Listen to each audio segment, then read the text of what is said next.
Hi, everyone. Welcome back to Sin City Crypto. My name is David. I'll be one of your co-hosts. And today, like every single day, we're coming at you live from our beautiful studio here in, oh my God, it flooded yesterday, Las Vegas, Nevada.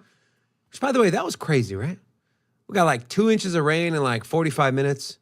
It stopped, and we got another inch of rain in another 15 minutes. We don't know what to do.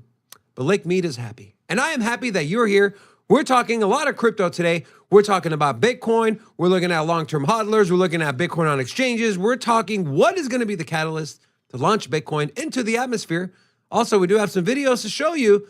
And a WorldCoin ex-employee speaks out about why he left. We're going to go over that. And is WorldCoin something to worry about? But first, here is your other co-host, Medium Rob.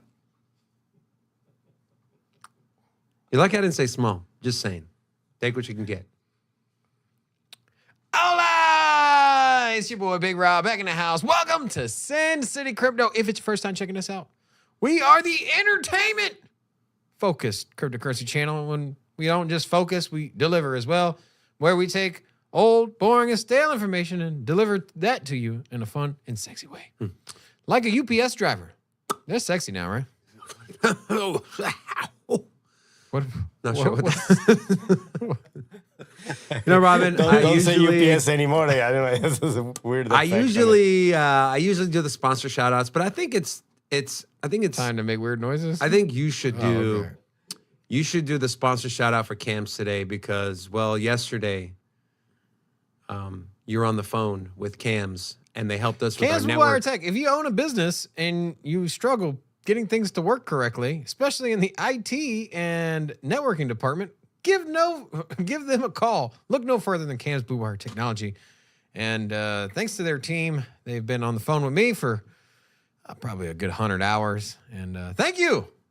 Yes. And thank you for sponsoring the channel. We appreciate it. Now, let's start off with some giggles. Okay. I love kids. Kids are the best, right? Kids are the most unfiltered, uncensored human beings on planet Earth. They mean what they say, and they say what they mean. They're just the purest form of human that there exists. And, well, let's just take a look.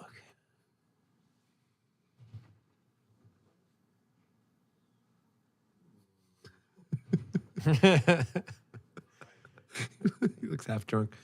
And then, wow, that was sour. Let me go back for more. Did your parents ever give you like lemon or some sour when you were younger, or to your siblings? See, that's how it is. That's how me and women are. You know, I'm like, ah, God, okay, can't I'm imagine. back. I'm back. What's up? Wow, okay. Are they also eating your kiwis or? Anyways, before we get canceled, thank you, Rocco. Was that for me or for Yes, Robin? eating my kiwis. Yes, David. Good one. Do you like kiwis, by the way? I'm not talking. I'm not not talking after the New this Zealand video. people. It's No, after this video. it's not my go-to fruit. Rob, have you heard the new hit single from the Bitcoin community? It's called Satoshi. Have you heard it? No. What is this? Well, hopefully it's not patent protected. I don't think it is. But here we go. Satoshi, Satoshi, Satoshi set us free. Satoshi, it's you and me. Hey, Satoshi, Satoshi, Satoshi. That's literally the song. Satoshi, and every 50, 100 Satoshis, it set us free. Guys, stop being so cringe at these fucking conventions. For the love of God, please. With the weird dancing and the weird songs and like, just You want people to take you seriously? for real, and like stop. I'll just leave it at that. This is embarrassing, whoever this guy is. But if you want to come on our show and talk about it, you can. Oh my God. Okay. Ron DeSantis, bro, he's kind of creepy, man. Dude's facial expressions and weird smiles. Dude's kind of creepy, okay? We make fun of Joe Biden. And to be fair, to be politically fair, this dude's hella creepy. Not saying he's done a bad job or this policy, if you agree with it or not. I'm just saying, dude's kind of creepy. Yesterday, Republican primary debate on Fox News. This was his opening speech, and just Watch his facial expressions as he finishes what he says. And I will not let you down. And I will not let you down. Yeah. What is that face, bro? Like, are you scared? It's just hella awkward. Did you watch any of that, by the way? No, I did not. No. I watched it because it's intriguing. Also because I wanted to see if the topic of crypto was going to be brought up or CBDCs. It was not. Just like any, presidential election debate, whether it's primary or the actual general election, they're always just bashing each other and making fun of each other. But yeah, they didn't talk about anything really important. They did talk about like Ukraine and stuff, but I was looking for the crypto, the Bitcoin, the CBDC. None of that was brought up. What's up with that weird look? Guys, speaking of someone who will not let you down, we have a new video from Mr. Bill Gates. Kidding, of course. So there is something Bill Gates wants to tell you. And, well, Rocco? So, yeah, there have been a lot of speculations about a new sort of global pandemic. And I'm here today to inform all of you that there is indeed a new global challenge coming our way, not unlike the one from 2020 to 2022, but this time it's very different. Rectomovid-23, as this new virus is called, does not spread via the respiratory system, but rather, its business takes place down there in the cornhole. Also, former precautionary measures like masks won't be needed this time. We recommend every household, as of now, to acquire special protective diapers to be safe, and there have also been quite disruptive rumors about me owning over 90% of the special diaper market. This is not true. This is not true. It's more like 86%. Stay safe, everyone, and get those protective diapers.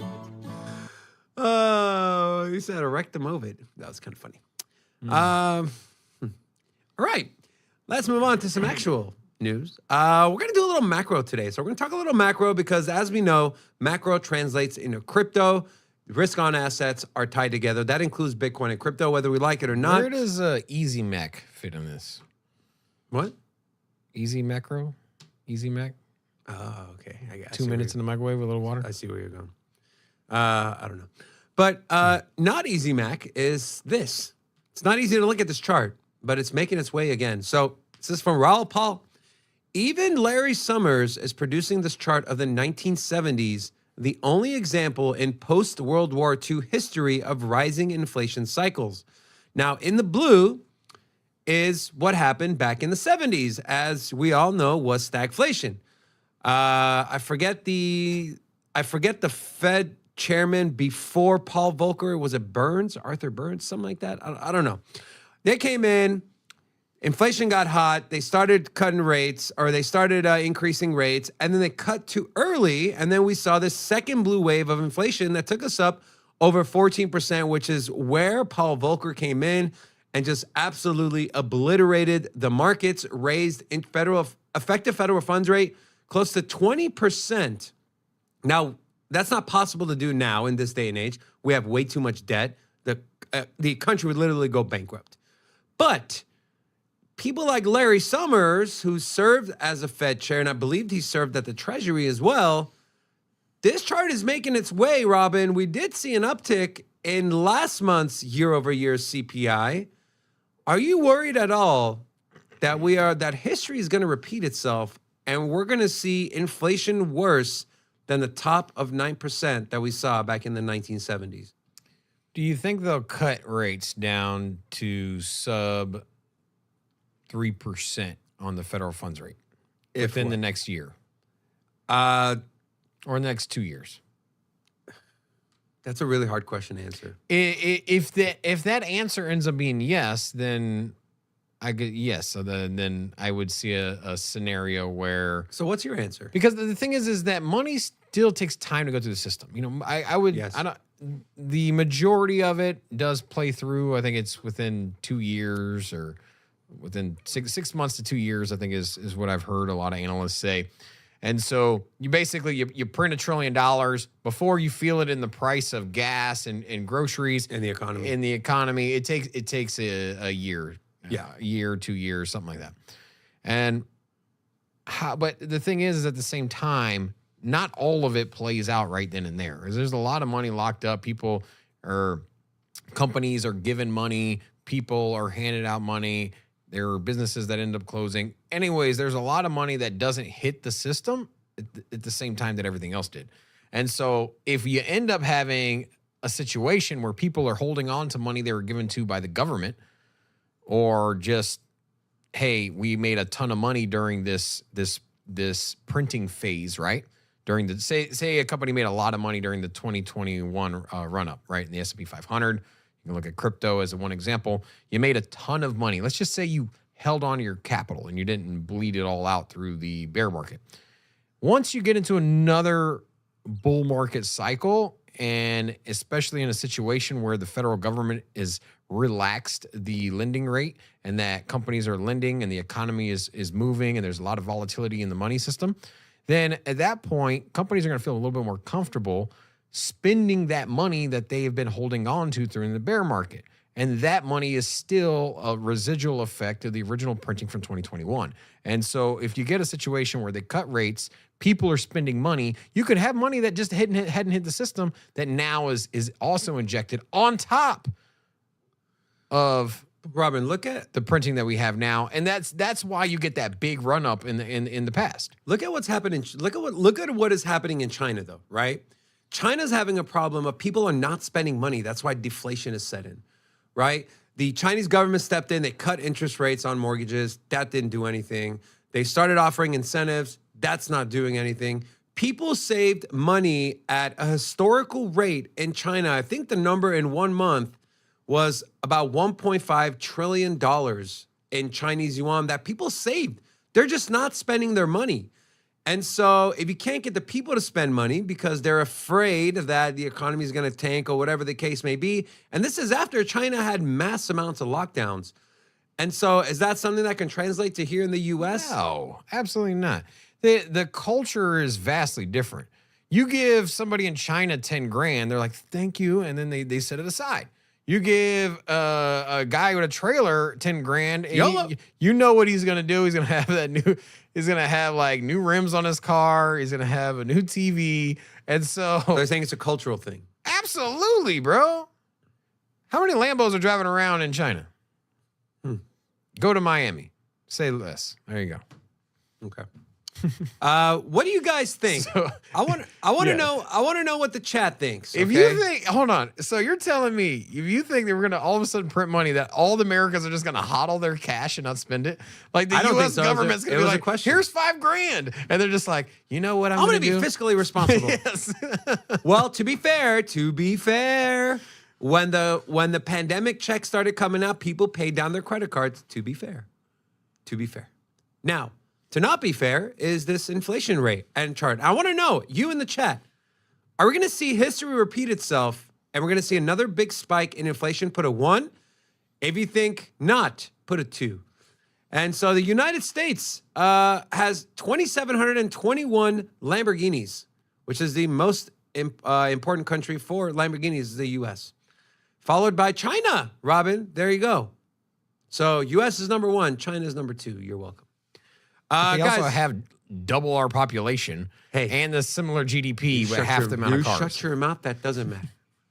Okay. Let us know what you guys think in the chat, or if you have anything you want to add. By the way, guys, we love when you guys have conversations and give your input. A few good ones we have pulled from the chat and discuss it. So I you never also know. love it when you guys appreciate the show and hit the like button because we only got 30 likes. What? Are you seriously? Yeah, 30 likes, bro. Guys, what's going on, man? I'm sad. Yeah. Oh God, this dumb video. Yeah, you see? Got the cornhole in the desk. Cornhole. Huh? Like, why is there Bill Gates. Yeah, why is there a cornhole in your desk over there, bro?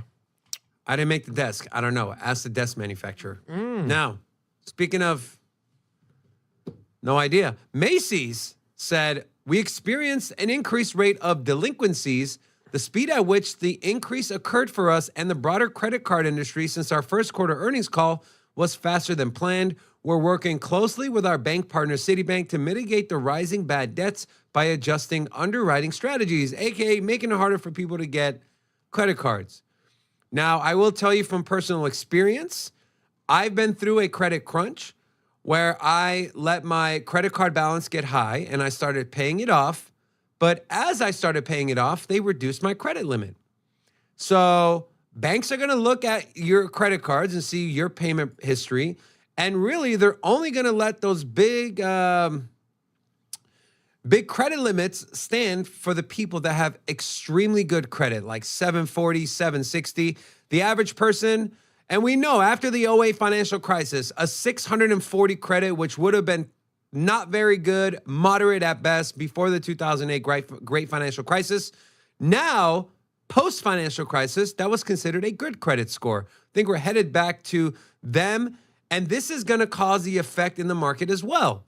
Is less people have access to money, less people are able to bring debt on, things start to go, right? People can't improve their homes. They can't buy new furniture. They're not able to take vacations, whatever the case may be, and that is how it makes its ripple effect into the economy.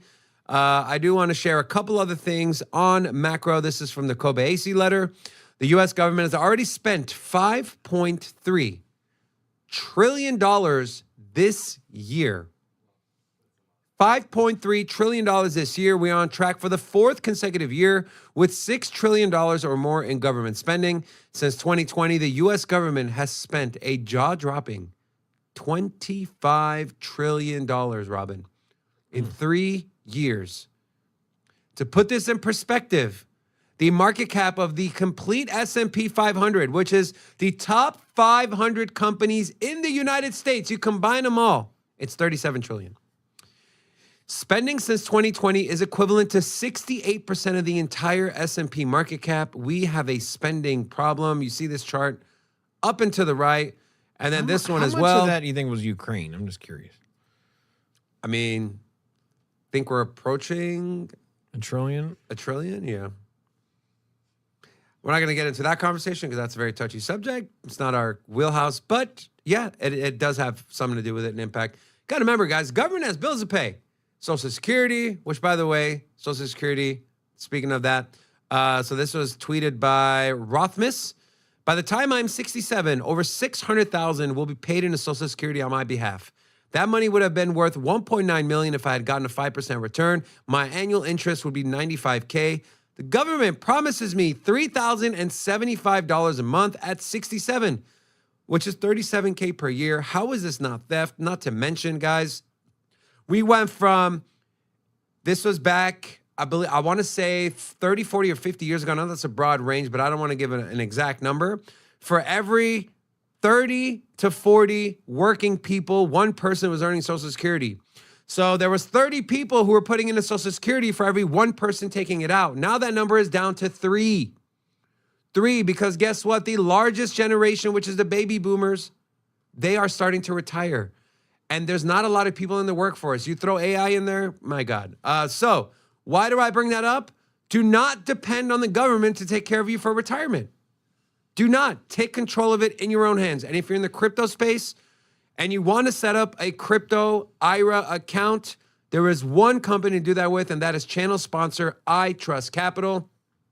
They allow you to use the same traditional vehicles that you're able to use in the stock market and in traditional finance, but instead in crypto. So the same way you would set up a 401k or a Roth account or an IRA account and have stocks like Tesla, Nvidia, you can do the same thing with cryptos like Bitcoin, Ethereum. And the great thing is, if you do set it up as a Roth account, you will enjoy those gains tax-free once you start pulling them out in retirement. Do not depend on Uncle Sam to take care of you. They can't even budget their own checkbook.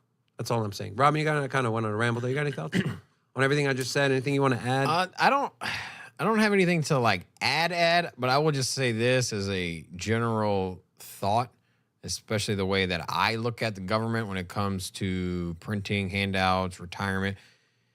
If you are reliant on the government's handouts, you're never going to get anywhere in life. We're going to leave it right there. Like, if you can't create your own income and you're expecting free health care and retirement by putting in your 20 years and Medicaid, the food stamps, all of this, like you're going to always be at the mercy of the government. You're never, Which is what they want. You're always going to be below average because if you were to add up all of these incentives and how much you get, it is far below the median, the median home rate. You know, if you were to include your rent and your food, gas, car, transportation, you'll never get a big enough handout from the government to live even moderately okay. You'll probably have to have roommates or just live in the absolute worst parts of the world.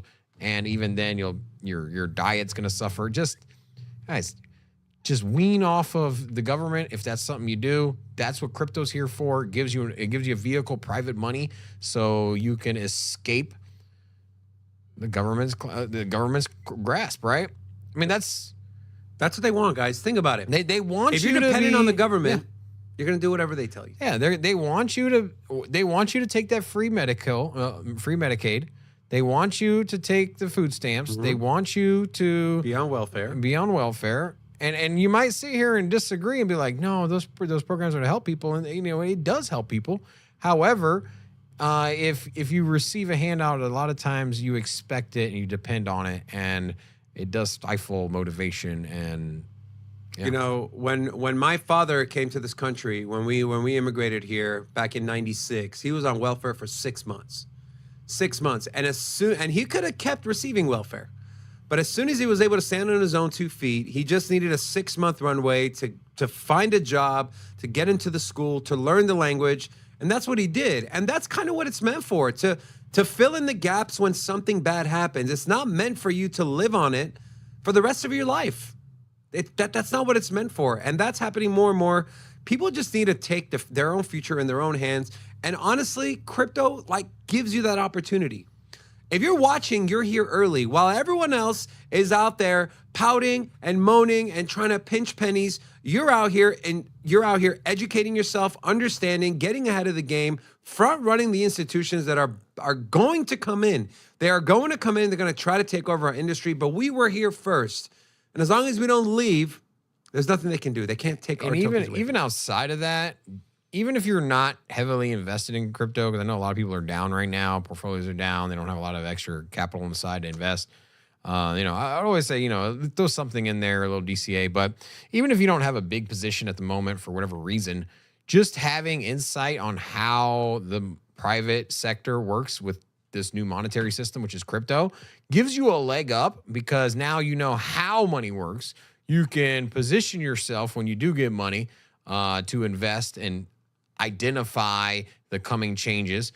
You can always seek employment in traditional finance when they're looking to expand into the crypto sector, because it is going to be an integration across board with anyone that touches finance. So pretty much every business has to touch finance, in the same way that if you were running Visa or MasterCard, doesn't matter what business you are. If you don't like Visa or MasterCard, it don't matter. You're going to have to get on board. Yeah. You're going to have somebody or some company that you go to integrate that into your business, and crypto is going to be no different. And so every company globally, in my opinion, will have to have some department, some company that they lean on to offer those services. And just being here now, understanding it, gives you at least the intellectual leg up to talk about it and seek employment, or at least be able to speak about it intellectually when you're sitting down in a room.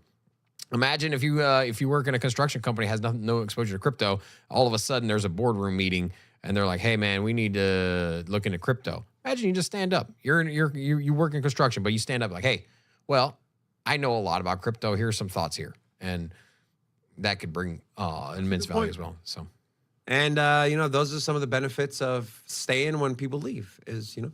And then one more thing, as far as macro, I want to share. This is also from the Kobeisi letter. I hope I'm saying that right, by the way. I'm trying to get this guy on the show. Adam, super, super smart guy. It's all about David Lynn. Roughly 1/3 of all homes for sale in the U.S. are new construction. Even pre-2008, the largest housing bubble in history only saw a peak of 17%.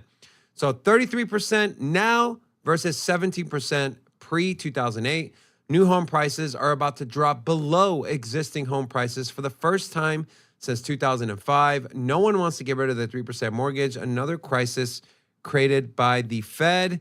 And here is a chart showing what I just went over. That's interesting. Right? Imagine going to buy a home and you have house A, 20 years old in an established neighborhood, and then you're in a neighborhood that's been around for a while, 20-year-old home, it costs $500,000. And then you have new residential development in a brand new part of town that is free of. New parts of town usually are pretty nice. I'll leave it there. And just imagine your house is $350,000, and it's nicer, bigger, newer. Yeah. Right? That's crazy. And obviously, new homes, you got to get new mortgages. And how expensive are new mortgages? 7%, inching up to 8%. But that's why the new homes are, because you're looking at it, you're like, hey, this used home, the value of it essentially is $500,000. But if you buy the $350,000 home with a 7.5% 30-year fixed rate, you're back at the same price target at $500,000. You can always refinance later, though. That's what they all say. You can always refinance later. All right, let's move on to the markets. But first, I want to show this. It's kind of interesting. Binance witnesses 5,000 Bitcoin withdrawn in just 60 seconds. We did show the chart yesterday. We saw close to 5,000. I believe the number was 5,000. It was about 15,000 over the last 7 days, Bitcoin withdrawn from exchanges. And I do have a chart here from Glassnode. Let me just make this bigger. So Bitcoin balance on exchanges. You can see, and I'm going to zoom in here, guys. We are... So right now we're currently sitting at 2.28 million Bitcoin on exchanges. That is the lowest we have been since about 2017/18. So 5 years. So less liquidity, and you can see how they're kind of inversely correlated. As it goes up, the price drops. As it goes down, the price tends to go up. When we saw the two cycle tops, the two market tops here, the Bitcoin on the exchanges was dipping, and that has a direct relation to supply and demand, you guys. But the problem is we just don't have the demand yet, right? The demand is not there. You got any thoughts on this, Robin, before I send it over to you for the core market cap? No, I don't. You know, I don't put much weight behind the exchange balances. I think there's. To understand how that can affect, especially price, on Binance, price man. action, right? It had the data does mean something. I'm not trying to sit here and say it's not worth anything, but I just think that there's so many different factors that go into price movement that I'm not sure, man. I don't think it's. I don't put much weight into it. Okay, myself personally. Yeah. But all right, what are the markets looking like? All right, so taking a look, you do got Bitcoin coming in at $26,022, so a little pullback from where we were yesterday. Yesterday's show, we were touting the fact that we got to 25 or 26.5, and well, we lost that. So still see that we're pretty far off of the 30K mark that we were at just was it a week ago now? Yeah, about a week ago we were at 30K, and so that spill off thanks to Elon Musk. You think that's now that in hindsight, you think the sell? Remember Tesla, but that was a rumor. Sold their Bitcoin, but they did not. Okay, so the rumor Wall Street was Journal reported on it. I'm taking what they you will. reported that the amount was docked on their financial report. Doesn't mean they sold, because with companies they wrote it off. They wrote it off to zero. I'm not sure the specifics, but I know they wrote it down. They wrote it down to zero. Now they could have wrote it down per the losses. Either way, they're still going to have to sell some of it, right? They couldn't have wrote it, but they didn't buy. They bought it 20,000. And I don't know the details of it, but you bought. I don't either, so I'm not going to speak on it. So I don't know if they sold any. I do know they wrote it down 350 million, and as far as I know, it was misinterpreted. Full amount was wrote down. So and it was misinterpreted as they sold it. That's as far as I know. I don't know if it's misinterpreted. I just think it is we drew the conclusion that they sold it all. And the thing is that if you wrote it down, you could have sold it out, but you could have also wrote it down, sold some of it, and then just wrote off the losses from. Got to remember, guys, the U.S. government still has a lot of Bitcoin they plan on selling. So, and with the liquidity crunch we're having, you know. Well, Knoxville thinks we're going to get to 30K by 6 p.m. What do you think? What? I'm just saying. Good grace. And I do want to give a quick shout out to the chat as well. I know I didn't get a chance to say it earlier, but we got PMG Gold is Trash, Mercia Bondoc, Pump, Nicolas Patelas, Twin Cities, Charles 360, Jans Briava, and Guy D. Hola! Welcome to Sin City Crypto. Also, to take a quick peek at some of the other altcoins that haven't made some movement today, you do have Shiba Swap up 11% today, and so a little rebound there. Did you buy, on Rob? the Did you bone. move the price? What's that? Did you move the price? No, I did not. No, unfortunately, no. Okay. And then Render token up 4%. Other than that, you got a little bit more red in the markets today. Thorchain down 8. Synthetics 5. Sweet Monero. Nothing that really stands out. I think this is Chainlink at $6, bro. Come on. Chainlink at $6, guys. I mean, this thing got a low supply. I think it's 1 billion max. I think only 500. Yeah, there you go. 538 million. Let me actually, while Rob is looking at that, let me see if I can pull up. I mean, in inflation 2019, where this thing was just really nowhere, it was $2.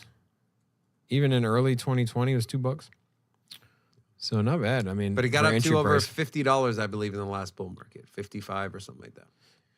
It didn't catch the as much momentum on the bull market as some of the other projects did. But it also didn't have staking. It didn't have the CCIP. Didn't have the integrations. It didn't See, have. it had an early pump here, and so look at this. This was early. This was early of 2020, so this was a pretty big movement.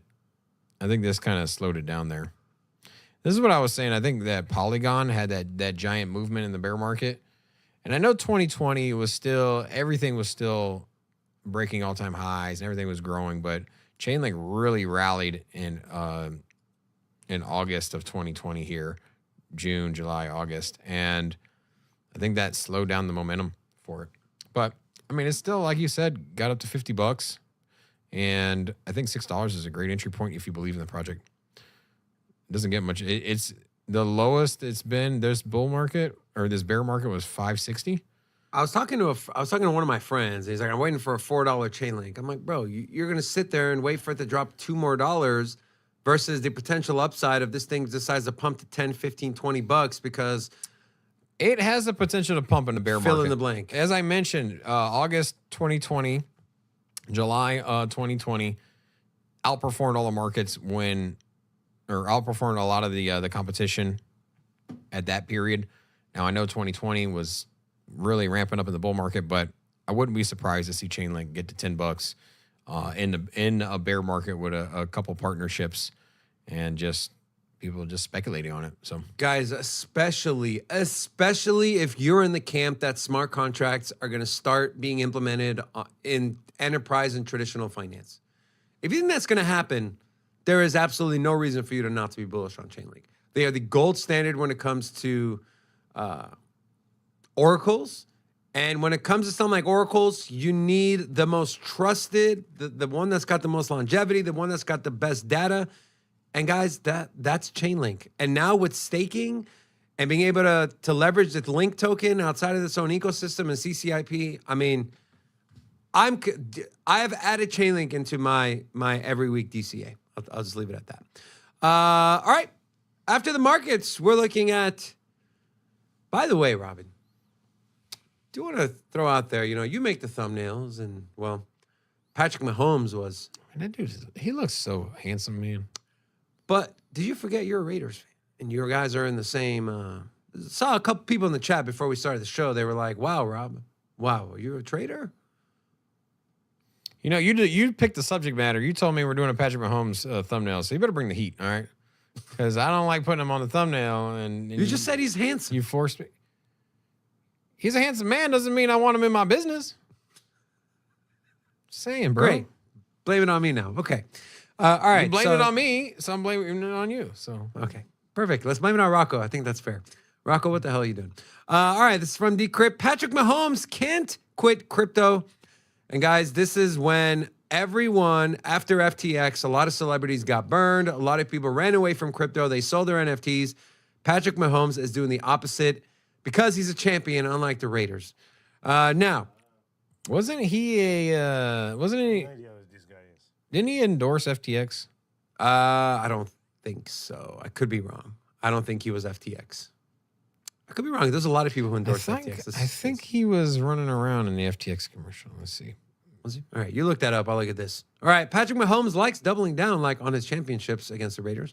And with crypto too, the two-time Super Bowl MVP appears to embrace commitment. Talks about whereas other sports superstars have shied away from associating with the increasingly PR toxic sector, which is crypto.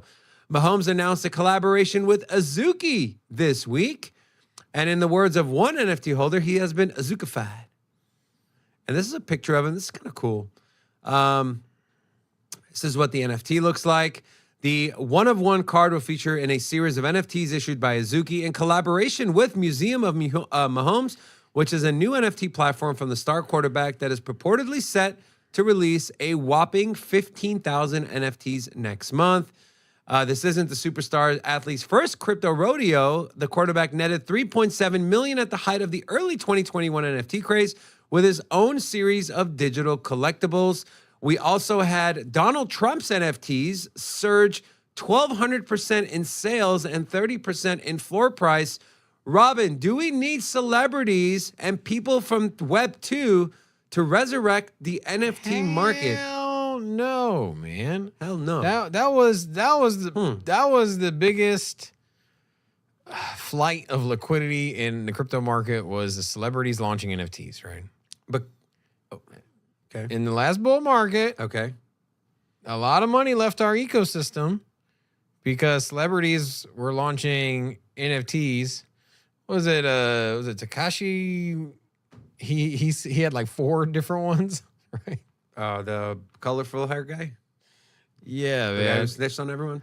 Yeah, he had a bunch of them, They're fun. and There was definitely a lot of celebrities that had NFTs, but we saw what happened when they started leaving, right? The buzz around the NFT started dying down. the problem with celebrities and NFTs is they're taking it out of the ecosystem. So if they don't, okay. Here's the thing: the way the crypto markets work.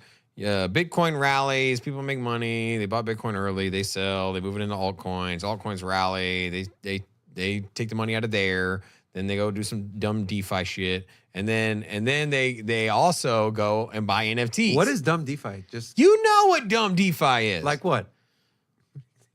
Like providing liquidity for like Anchor protocol? Stellar Swap for I don't know MoonPay. yeah Anchor yeah. protocol, 20%. Anyways, and then they also bought NFTs. But even in the DeFi space, when you lose money, there's some whale on the back end that's probably moving it into Ethereum. But So you're in the saying they're just in the NFT space, I see where you're yes, the money leaves the crypto ecosystem Okay. because you have somebody that doesn't have full faith in crypto. They're just looking at NFTs and like, I can make some money on this.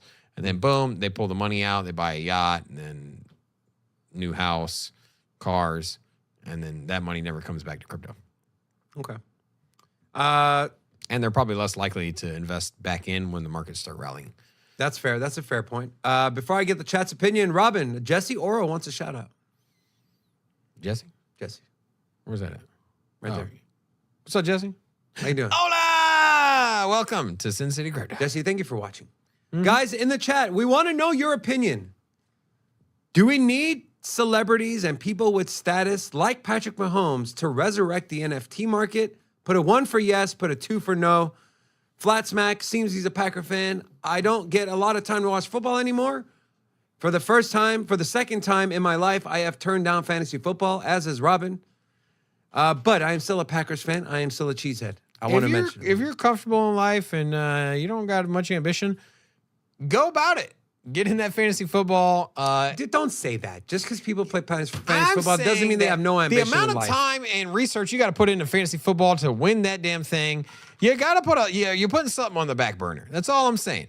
I know. And where I was getting at is that if you are in a spot where you're pretty successful, you got a good job and you're doing your thing, you're just kind of coasting, sure, why not? But if you're trying to grind out here, make something of yourself, build some kind of business, really bring in more value to the world from your own perspective. If you're burning a lot of time on fantasy football, at least have a good prize at the end, right?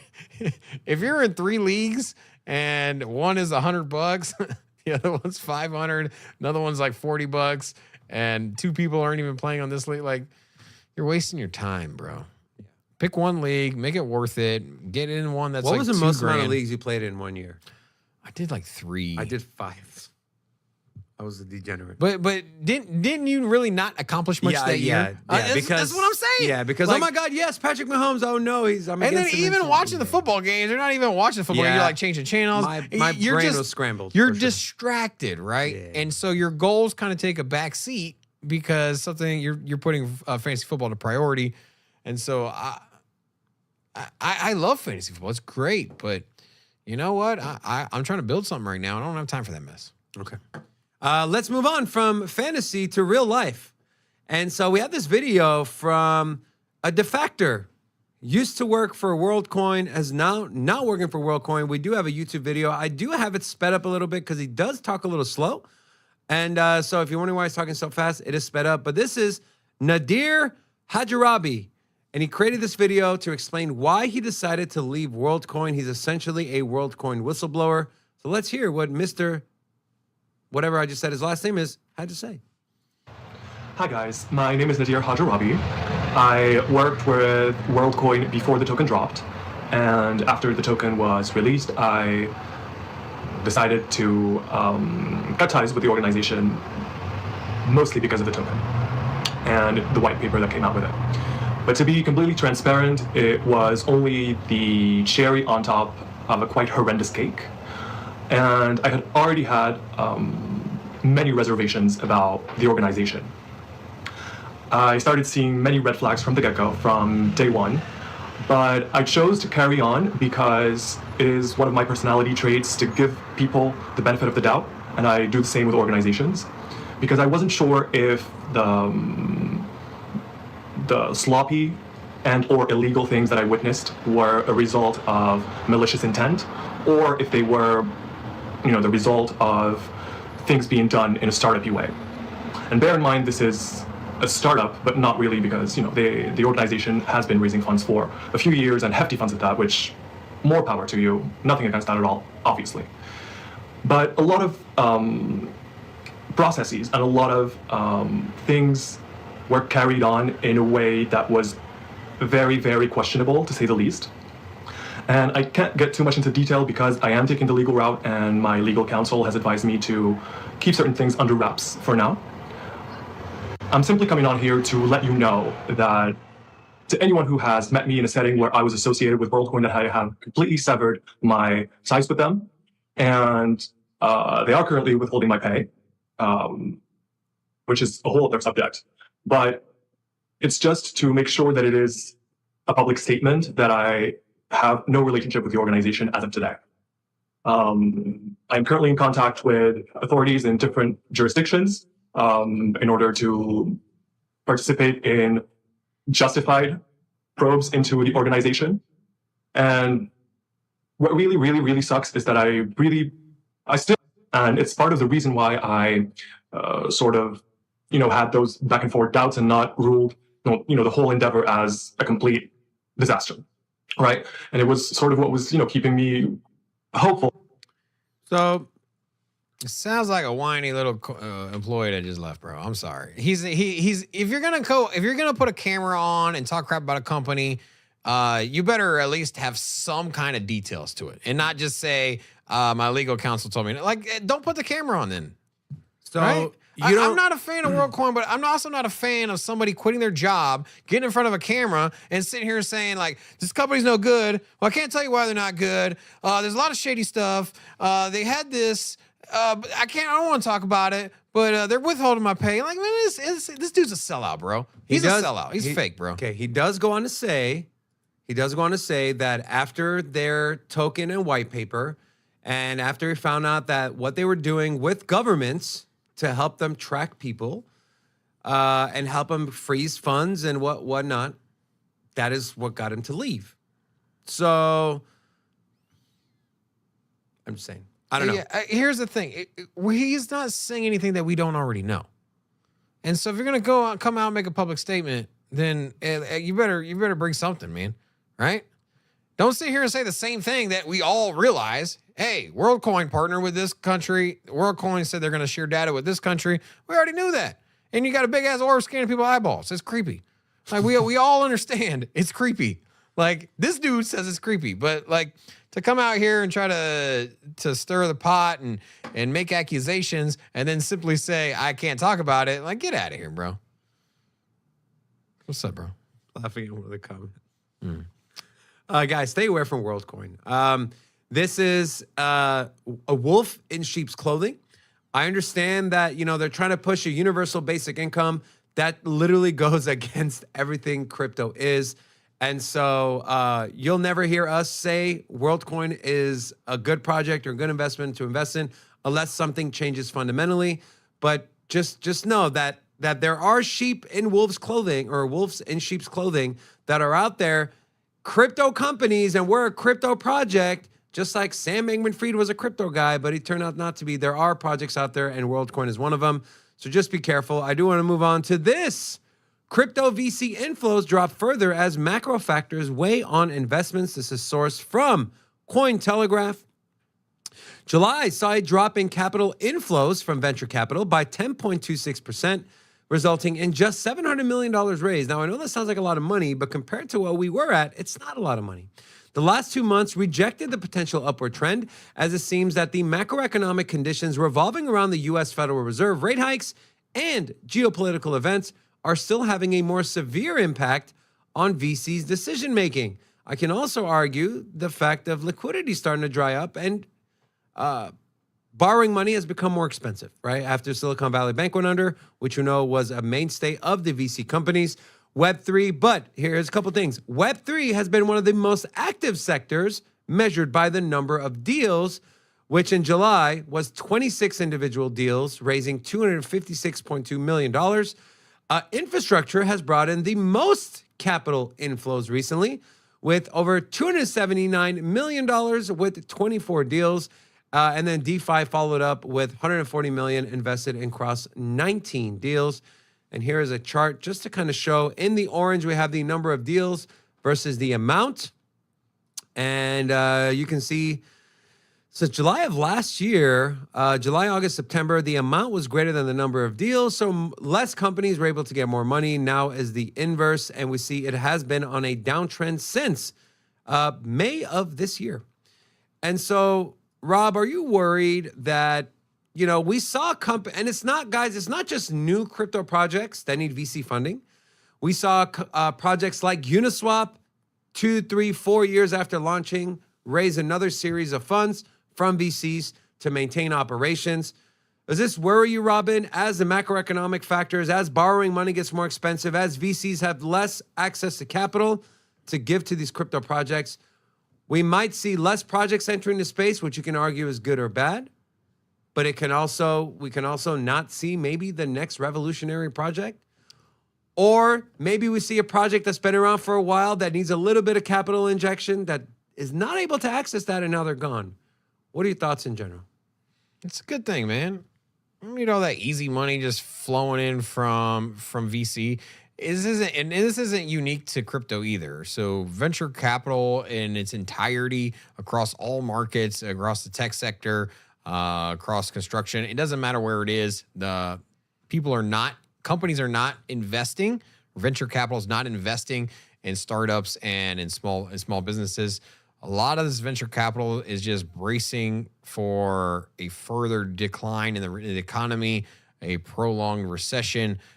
There is a spillover in the banks where you have was it the Silicon Valley had a lot of issues. All of that capital for venture capital dried up, right? Because these are credit accounts that are no longer offering credit services. Remember, there was a lot of venture capital that was just getting money from Silicon Valley on a credit line and then going and investing that elsewhere, right? Not just in themselves. So venture capital is drying up. But this is needed, right? You had just venture capital just dump trucking money into every project that had the word DeFi in it or metaverse. And you know what? Close the spigot. Because if you can't survive right now and you mismanage funds, well, you know what? Maybe it's time for you to go elsewhere, right? I don't want to see failure in business, but if you want to have success in business, some businesses got to fail. That's just the reality of it. And if we keep our mentality in the same, hey, we need to print and we need to save everybody, and when everybody needs more money to survive, that's exactly how we got in a situation in the first place. That's how the government just keeps printing money. They're like, we can't let anybody fail. Well, you know what? Let them fail. If you didn't execute a good enough business strategy and you didn't protect the money that you had when it came in, why do we need you to come around and siphon money later on? Because if you're irresponsible then, irresponsible now in the bear market, or do you think that all of a sudden, come 2024, when the bull market comes around and everybody's dumping money into projects, they're all of a sudden going to flip responsible? Absolutely not. So yeah, I advocate for venture capital to stop throwing money at crypto projects that don't need it, startups. I really do. Okay. And if you can't downsize and still grow at the same time, you're not effective. Interesting take. I think in any business, you look at even traditional companies, a lot of them wouldn't have been able to, like Uber, right? Uber wouldn't be here if it wasn't for VC. Grubhub wouldn't be here if it wasn't for VC. Apple would not be here if they didn't know how to operate at a loss. Because if you look at Apple's historical chart, they went through some massive, massive price dumps on their stock just to represent, their productivity, the net worth of the company, how much money they were bringing in. Before they got to the iPhone, or technically the iPod, before they offered that product, the company was almost done. Like all they had was these Apple Colors monitor computer things that were ugly, that were in middle schools. Yeah. That was it. Nobody was using Apple products. They were dead. But you know what they did? They downsized. They cut every bit of manpower they could. They kept the best people, and then they came out of it and built a good project. But at that same time, how many companies didn't make it out? And those companies needed to go. That's all I'm saying. I think we can all agree there is way too many cryptos. I can narrow it down to maybe 20 that I could say, and probably even less that I can say these are essential and they're actually here to stay and serve a purpose. And the rest is all whatever. I think the problem comes that VCs understand that if they're able to convince or be buddy with these market makers, they can invest in a project and control what the starting price is going to be, right? Look what happened with ICP. Look what happened with Solana. You get these market makers that are able to throw in whatever price they want, and sometimes based on nothing. At least in the stock market, you look at bid versus ask. Okay, this is a fair price. Here you go. They're just, nope, $700, $500, $200. And I'm not saying that's the only thing. I'm sure there's little things that go into it. But if you're a VC with a lot of sway, you can go to these market makers and be like, hey, we got a lot of money invested in here. We think this is a good price. Bam, you cash out. And there you have it. So speaking of there you have it, here you have our channel sponsor, Cam's Blue Wire Technology. If you want to learn how they can help your business improve your networking, IT, and cybersecurity, visit BlueWireTech.com. Also want to give a shout out to all of you that watched today. Go check out our website, SinCityCrypto.io. Also, go follow us on Twitter at SinCityCrypto1. If you want to support the channel, there's plenty of ways to do so. All the links will be in the description of this video. Finally, go check out our merch store, InternetCrypto.com/SinCityCrypto. If If you want Sin City merch, if you want just regular crypto merch for yourself, your dog, your car, or your lady friend, or if you are a lady, plenty of stuff there as well. Gentlemen, anything you want to do before we step off? Or say? No, go ahead, Say bro. thank you to everybody. All right. Yeah, Rocco.